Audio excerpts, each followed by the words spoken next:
Morning, Abotai. So with regards to tonight is Lil Chag Shavuot, one of the most significant nights of the year. The Zohar Kadosh writes that anybody who participates in the Tikkun Lil Shavuot doesn't sleep at all on Lil Shavuot and stays up all night learning the Tikkun. Kadosh Baruch Hu comes with all of the Malachim and Shamayim. He gathers them and he shows them Am Yisrael, and he's so proud of them. And he says, "Look at Am Yisrael, look what they do." They're Mekadeshim Shamayim. The Zohar Kadosh says that everybody who's there is inscribed B'Sefer Zikaron, in the book of remembrance, L'chaim Tovim Shalom. So it's a wonderful night to be zochet to many, many great things. So it's obviously known that different communities, Am Yisrael, do different things on this night. The minhag of Sfaradim, Ve'aidot HaMizrach, has been for many, many generations, from time immemorial, to study the Tikkun Leil Shavuot. If you take some machzorim have it, it's a separate machzor that says Kriyei Moed, Leleil Chag HaShavuot. Over there, you'll see portions of Tanakh, Torah, Nevi'im, Uchtuvim, Taryag Mitzvot, Gemarot, and Zohar that have to do with Matan Torah, Idra Rabbah, Idra Zotah. There's a lot to do. Now, even though a person may not understand everything he's learning, but this was the Seder Limud that was made by the Ari HaKadosh himself, which he studied himself, and Maran Achidah writes that all of the Mekubalim and all of the great Chachamim of the Sfaradim always did that. So even if a person might be tempted, says, I don't understand so much and it makes me tired, whatever it is best to stick to the tikkun as much as possible and for as long as possible. If a person feels that he's that he's restless, falling asleep, not stimulated, whatever it is, then he can learn other things on this night as well. Kabbalistically, a person's not supposed to learn Mishnayot on the night of Shavuot, but that's a different story. Also, the Ben Ish Chai writes that the minhag is that women do not participate in Tikkun Leil Shavuot, as opposed to Hosha'ana Rabbah, where women are encouraged to, he says. However, Tikkun Leil Shavuot, Kabbalistically, women should not participate. They should stay home and sleep. That's with regards to that. Now, throughout Leil Shavuot, a lot of people have the minhag to eat a little bit, to drink, just to keep them up, to give them koach, refreshments.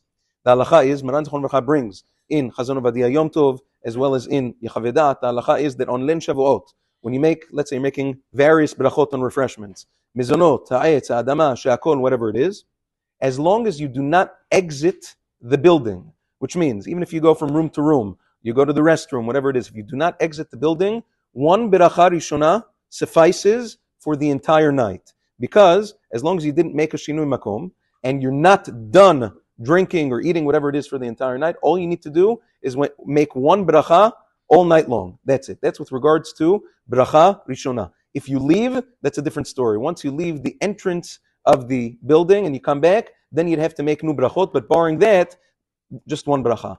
That is not the halacha with regards to bracha achrona. With regards to after blessings, that's not the halacha. If a person thinks, I'll make one bracha achrona, ala mechia, nefashot, ala eitz, whatever it is, at the end of the night, to cover everything I ate or drank the entire night, that's incorrect. It does not work that way. Rather, brachot achanonot have a time limit,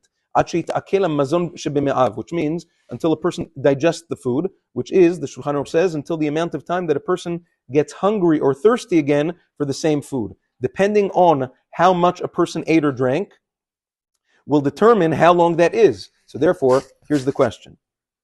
Let's say a person's eating or drinking throughout the night, and now he's not done for the night, but he's done for now. Now he's concerned that in his mind, if I don't make the bracha chanuna now, I might forget it, and I might lose it, I might lose the time limit. So what do? I want to make the bracha chanuna now. Whether it's, let's say, nefashot on something you're eating, or you drank some water and whatever, and then you want to continue drinking coffee, fine, you make the bracha chanuna. Question is, after you make the bracha chanuna, what happens if, let's say, a person drank water, and now he's done for now, or a person ate fruits or vegetables, whatever it is, and he wants to make a nefashot, and he's done for now, he wants to eat a little bit more later. But now he makes a nefashot, but now as soon as he's done the nefashot, he wants to continue drinking a cup of coffee. He wants to continue drinking a cup of tea that's still in front of him. He's not done with that. Does the bonei nefashot sever the bracha rishona that he made before? This is a tremendous machloket poskim achanunim.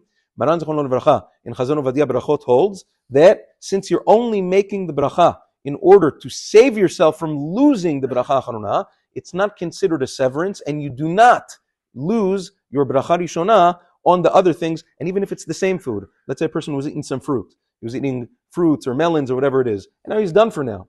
But he wants to make a nefashot now, and then continue eating some fruit later. You don't have to be in continuous eating mode all night long. He's done for now, and wants to continue soon. But but he doesn't want to lose the bracha achrona, so he makes a nefashot on the melon, he makes a nefashot on the fruit, whatever it is. The halacha is later, when he wants to eat some more, continues to eat that same fruit without a bracha. Even for the same fruit, it doesn't sever it, since over there you're only doing it to protect yourself from losing the bracha achrona and not to make a heseh hadat, an interruption from what you were eating and drinking before, although it's a machloket, the halacha berura. Agon Cham David Yosef disagrees with his father on this halacha. Nevertheless, Maran Zichron Livracha and Chazon Ovadia says, Safek Brachot Le'akil dictates that a person should do as we said before. That's with regards to that. Also, tomorrow morning, many members of Am Yisrael, since we're up all night anyway, have the minhag to pray Tfilat Shacharit B'Netzach Hama. It's important to make sure that although we're up all night, that Shacharit and Musaf don't pay the price for our fatigue, which means that a person has to be irani, a person has to try to pray Shacharit and Musaf with excitement, with hitlahavut, with a lot of energy, and not just, to go through the motions and just try to get home, because that is, Shacharit and Musaf is the time of Kabbalat Torah. Just an interesting thing to end off with.